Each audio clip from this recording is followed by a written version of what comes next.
मध्ये ओझर या ठिकाणी घडलेल्या घटनेचा मी जव्हार तालुका सरपंच संघटना व सर्व आदिवासी समाजाच्या वतीनं जाहीर निषेध करतो। बदलापूरवरून सुरू झालेली घटना जव्हारमध्ये येऊन अजूनही ही घटना घडली।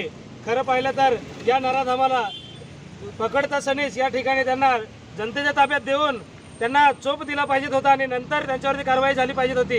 माझी या ठिकाणी शासनाला विनंती आहे, मागणी आहे माझी की यांना फास्ट ट्रॅकवर हा गुन्हा घेऊन आणि लवकरात लवकर कारवाई व्हावी व ॲट्रॉसिटी अंतर्गत याच्यावर गुन्हा दाखल व्हावा।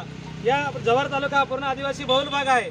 या ठिकाणी परप्रांतीय येऊन या ठिकाणी आमच्या भागात येऊन आणि असे जर माकडचाळी करत असतील तर यांना वेळच्या वेळी खेचलं पाहिजे।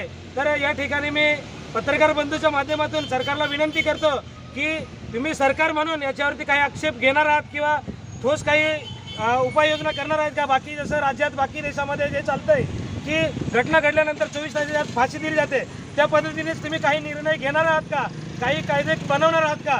तर या ठिकाणी तुम्ही हे कायदे बनवून आणि अशा घटना बलात्कार सारख्या अत्याचारासारख्या घटना घडूनही जर त्यांना वाऱ्यावर सोडलं तर साहजिकच या ठिकाणी घटनेचं प्रमाण वाढतच जाणार आहे, ते थांबणार नाही। त्यासाठी सरकारने या ठिकाणी ठोस कारवाई केली पाहिजे असे मी सरपंच संघटनेच्या वतीने मागणी करतो। धन्यवाद। तालुक्यात ओझर गावात अतिशय निंदनीय घटना घडली। मला वाटतं पहिल्यांदा या तालुक्याच्या इतिहासामध्ये पहिल्यांदा अशी घटना घडली।